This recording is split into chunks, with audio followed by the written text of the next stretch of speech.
we start a new topic, that is optical fiber. In optical fiber, we take the introduction of the optical fiber, structure of the optical fiber, optics of propagation, acceptance angle, numerical aperture, skip distance, attenuation, distortion and numericals. Let's start with the introduction of the optical fiber. Optical fiber is a hair structure made up of transparent material which can guide the light beam from one place to another by total internal reflection. It was company who coined the term fiber optics. Fiber optic is a technology in which signals are converted from electrical into optical signals transmitted through a thin glass fiber and reconverted into electrical signals. Optical fiber is as thin as hair, approximately 70 micrometer or 0.003 inch in diameter. As you can see the images of the optical fiber in your screen. Principle of the optical fiber. The propagation of light in an optical fiber from one of its end to the another end is based on the principle of total internal reflection. When a light enters from one end of the fiber, it undergoes successive total internal reflection from side wall and travel down the length of the fiber along a zigzag path as shown in the figure. A small fraction of light may escape through side wall, but a major fraction emerges out from the exit end of the fiber. Light can also travel through fiber even if it is bent. As you can see the two images of the propagation of the optical fiber. Structure of the optical fiber. A practical optical fiber is cylindrical in shape and it has a three coaxial region. The first region is a core, second one is a cladding, third one is a protective jacket. An optical fiber consists of a central cylindrical core with refractive index N1 surrounded by a layer of material called the cladding with a refractive index N2. The refractive index of cladding, that is N2, is always lower than the refractive index of core, that is N1.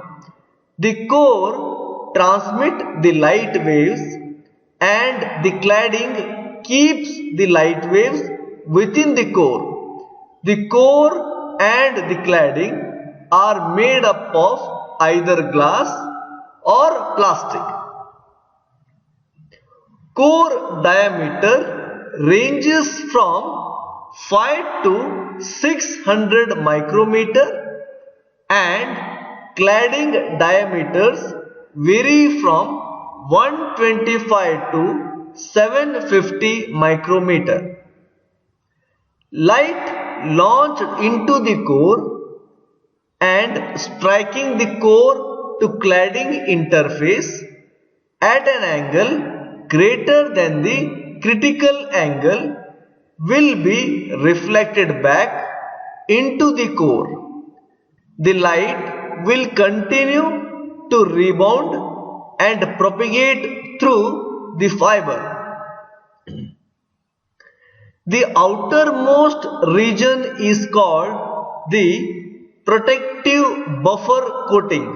It is a plastic coating given to the cladding for extra protection. This coating is applied during the manufacturing process to provide physical and environment protection for the fiber. As you can see the three major parts of the optical fiber in your screen. The first one is core. Core is surrounded with a cladding and cladding is protected with a buffer coating. The propagation of light through an optical fiber. The diameter of an optical fiber is very small. LEDs and laser diode are the optical sources used in fiber optics. Light rays entering the fiber strike the core cladding interface as the refractive index of the cladding is less than that of the core. Majority of the rays undergo total internal reflection at the interface, and the angle of reflection is equal to the angle of incidence in each case.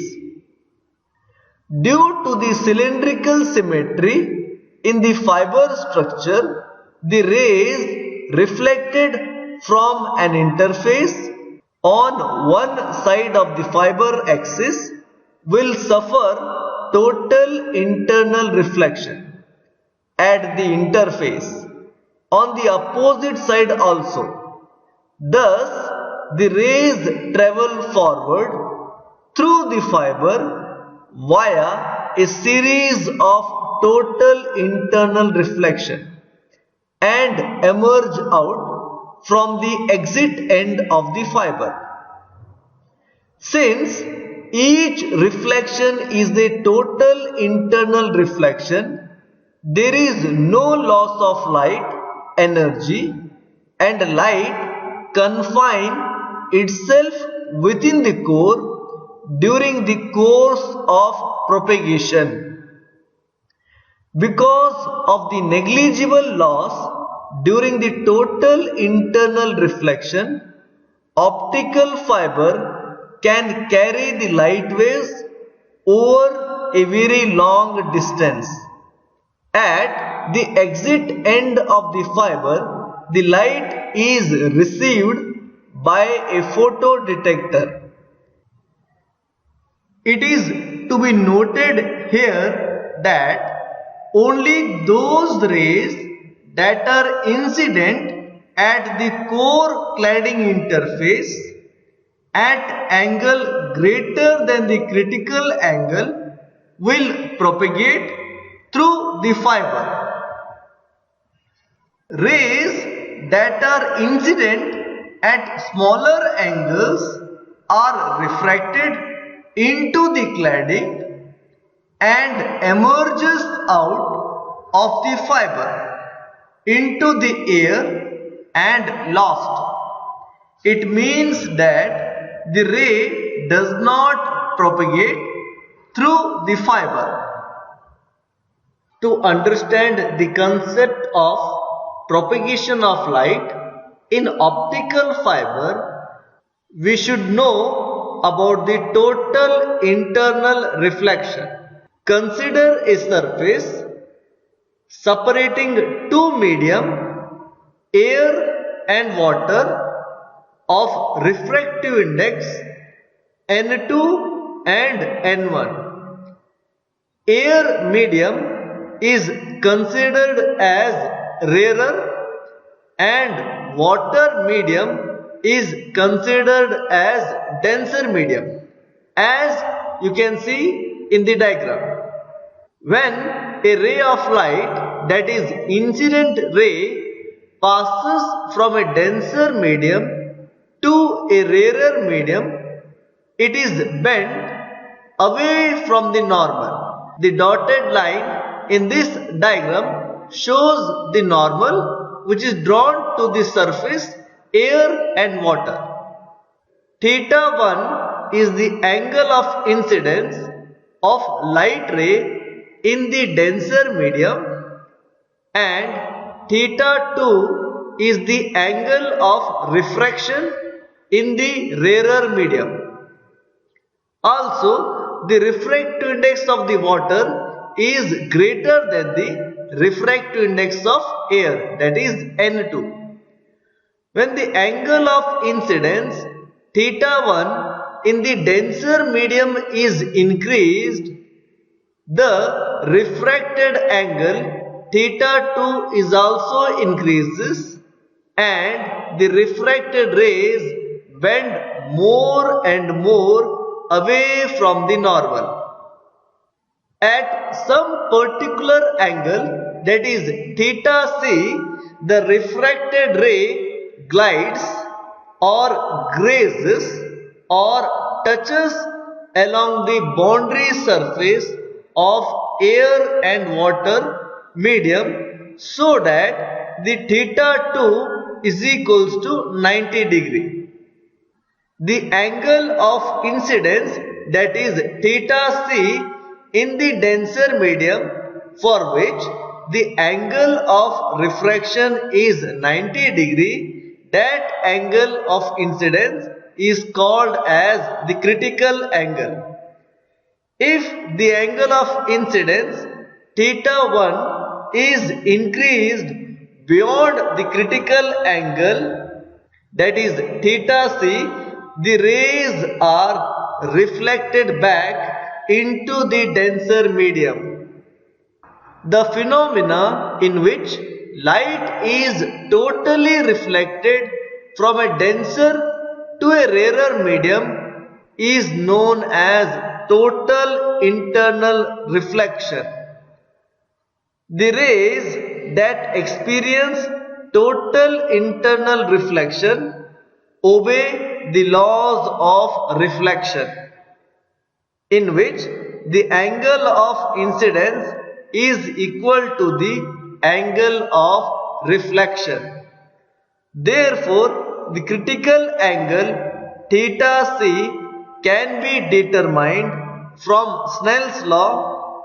For this, you have to consider a red color incident ray in a given diagram making an angle theta c with the normal, and the refracted ray touches the surface of air glass medium making an angle of 90 degree to the normal.